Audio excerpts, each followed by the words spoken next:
우리 세례 받으시는 분들 또 입교 받으시는 분들 열심히 쫓아오고 계시죠?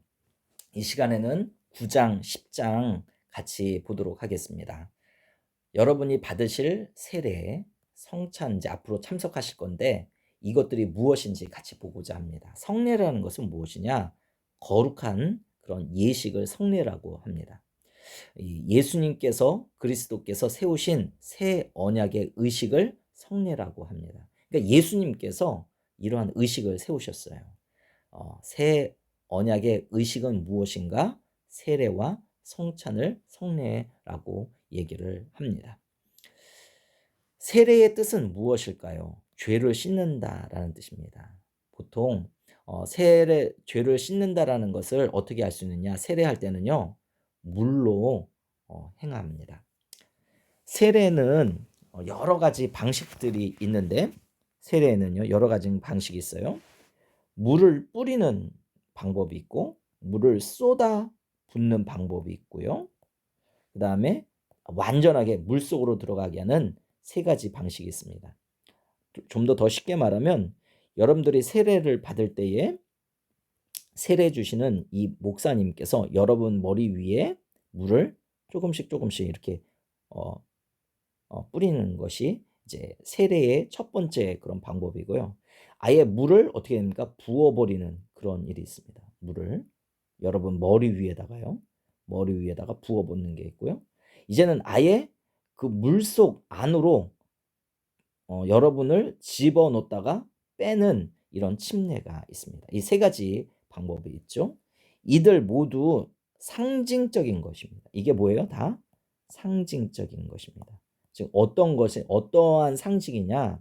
세례를 받을 때 예수 그리스도와 함께 죽고 예수 그리스도와 함께 다시 살아나는 것, 이것을 상징을 하는 거예요. 그래서 아무런 차이가 없습니다. 저희 장로교는 물을 뿌리는 첫 번째 세례 의식을 행합니다. 그런데 이 의식이나 이 의식이나 이 의식이나 다 동일하다라는 것입니다. 세례를 받음으로 그러면 어떠한 효과가 있는가? 죄 사함의 효과가 있어요.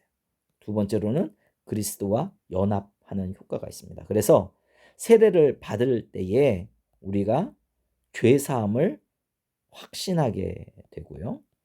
내가 예수 그리스도와 하나가 되는 것을 체험하는 것이 바로 세례입니다. 세례는 무슨 표일까요? 무슨 징표일까요? 죄 사함의 그러한 표입니다. 그러니까 여러분도 어디 갈 때 보면 차표, 기차표 이런 것들을 어떤 티켓들을 가지고 있지 않습니까? 세례라는 것은 여러분이 가지고 있는 티켓과 똑같아요. 그래서 이것을 통하여서 내가 죄 사함을 받았구나라는 것을 깨닫게 됩니다. 그리고 그리스도와 연합되었구나라는 것을 어떻게 됩니까? 알게 되는 것이죠. 또한 하나님의 영원한 언약의 새 백성이 되었다. 이제는 새로운 시민, 새로운 백성이 되었다. 어떠한 시민, 어떤 백성입니까? 저 하나님 나라, 하나님 나라의 시민이 되었다. 백성이 되었다. 그래서 이것을 성령의 인치심, 이거는 무슨 말이냐면 도장입니다. 도장. 그러니까 여러분도 어디 그 체육대회 할 때 보면 손목에다 이렇게 도장을 받잖아요. 그러면 어떤 가서 그 도장 때문에 어떤 상을 받고 어떤 물건을 받을 수 있는 것처럼, 이 성령이 이 세례라는 것은 성령 하나님께서 여러분을 인치시는 그러한 표라는 것입니다. 그러므로 세례는 일생에 딱 한 번 받게 돼요. 여러 번 받게 되는 것이 아닙니다. 세례는 누가 받을 수 있는가? 그리스도, 예수님을 하나님의 아들로 믿는 자, 또한 예수님을 자신의 구세주, 구원자로 영접한 자, 그리고 공개적으로 고백한 자가 바로 세례를 받을 수가 있습니다. 세례는 누가 베풀 수 있는가? 하나님의 사역자로 부르심을 받은 목사, 저와 같은 목사가 세례를 베풀 수 있고요. 세례에는 종류가 있는데 물세례와 성령 세례가 있습니다. 물세례라는 것은 물을 뿌리는 그러한 세례고요. 성령 세례라는 것은 무엇이냐? 내가 예수님을 영접하는 순간에 성령 하나님이 내 속에 내주, 내 속에 거하시게 되는 이러한 일들이 생기는 거예요. 그래서 성령 세례라는 것은 다르게 말하면 내가 영접하였을 때에 믿게 되는, 믿음을 갖게 되는 그러한 일을 성령 세례라 얘기를 합니다. 자, 성령 세례라는 것은 무엇이냐? 다시 말하면 죄를 회개하고 예수 구주를 믿어 하나님의 자녀가 된 것을 성령께서 인치신 것을 성령 세례라고 얘기를 합니다. 그러니까 성령 세례를 받은 사람은 어떻게 돼요?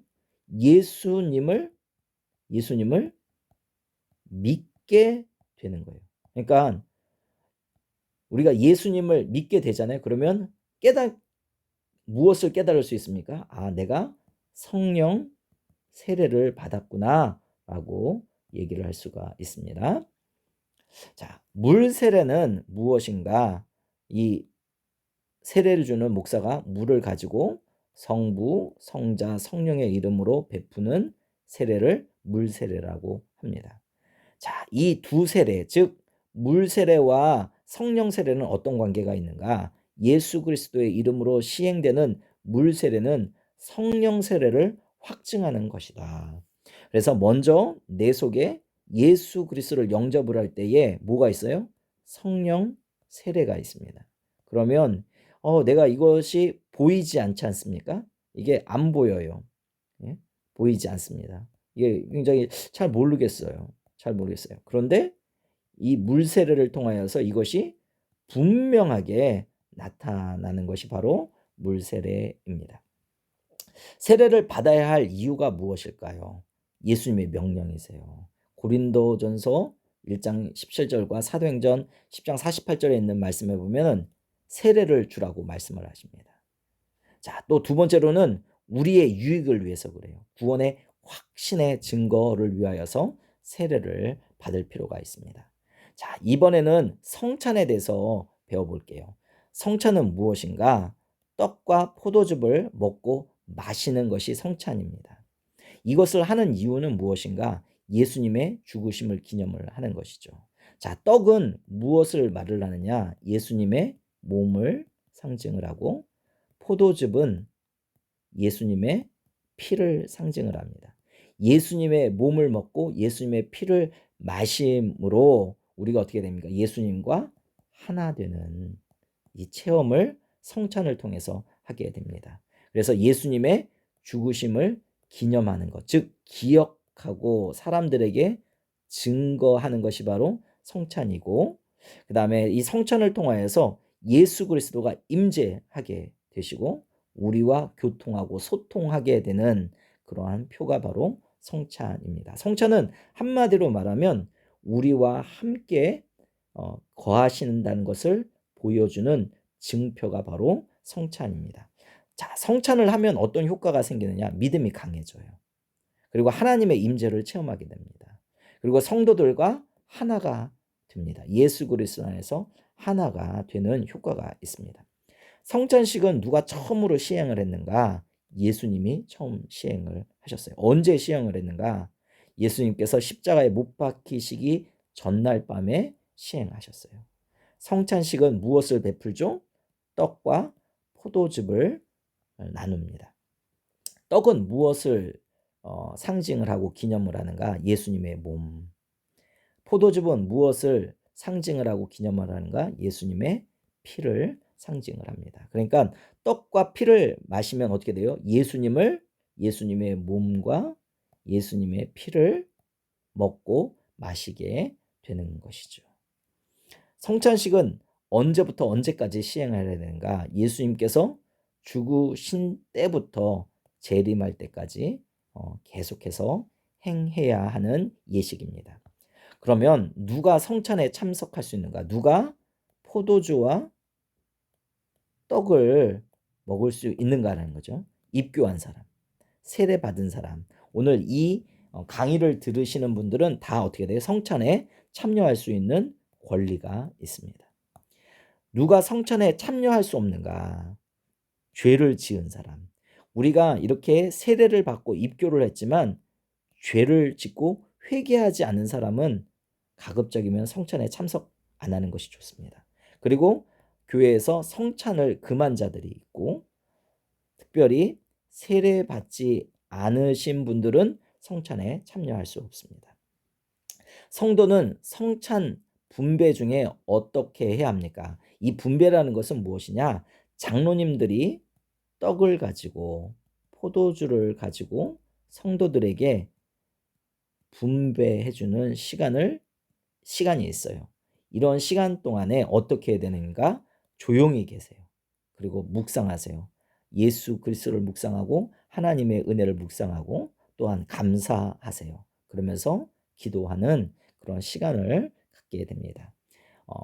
떡과 포도주를 나눠줄 때에 맨 앞에 있는 분들이 있잖아요. 그리고 여러분이 만약 여기에 앉아 계시다면 순서들이 있으니까 이 순서들을 기다리는 동안에 주위를 두리번 바라볼 것이 아니라 어떻게 돼요?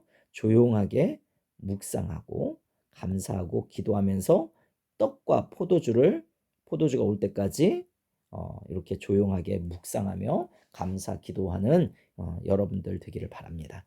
또한 우리가 해야 될 것이 있는데 또 가정 예배가 있어요. 성도의 가족이 모여 기도하며 성경을 읽으며 찬송하면서 하나님께 경배하는 가정 예배를 또한 드릴 필요가 있습니다. 교인은 교회에 언제 출석해야 되는가? 교회에 보면 새벽 기도회가 있고요. 저희 교회는 새벽 5시 20분에 기도 모임을 갖습니다. 그리고 주일 예배가 있고요.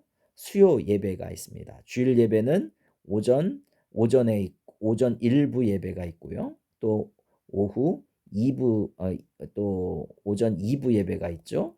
그래서 그리고 오후 예배가 있고요. 또 수요 예배가 있습니다. 이거를 3일 밤 예배, 3일 밤 예배라고 하기도 하고요. 수요 예배가 있고 또 교회에 여러 가지 집회가 아니라 집회가 있어요. 집회들이 있습니다. 그러니까 예를 들면 부흥회 아니면 무슨 세미나, 그렇죠? 이러한 집회에 적극적으로 출석하셔야 합니다. 교회인은 교회 발전을 위해 어떻게 충성해야 되는가? 은혜 받은 대로, 받은 은혜를 따라서, 즉 무슨 말이냐? 형편을 따라서 기도와 봉사와 물질을 또 시간을 교회에 같이 나누고 또 교회를 위하여서 그 시간들을 할애할 수 있도록 하시는 것이 필요합니다. 하나님께서 우리를 택하신 목적이 무엇인가? 하나님 앞에 거룩하고 흠이 없게 하시기 위하시고 또 그 기쁘신 뜻대로 자기의 자녀를 삼으시기 위해서 우리를 선택하셨다. 그 은혜의 영광을 찬미하고 선전하기 위하여서 우리를 선택하셨다라는 것입니다. 이것을 기억을 하면서 어떻게 돼요? 하나님께서 우리에게 주신 물질과 시간을 기도와 봉사와 섬김을 위하여 사용하는 여러분들이 되어야 한다는 것입니다. 자, 10장을 한번 볼까요? 10장을 보기 전에 이제 9장까지 이렇게 마치도록 하겠습니다. 감사합니다.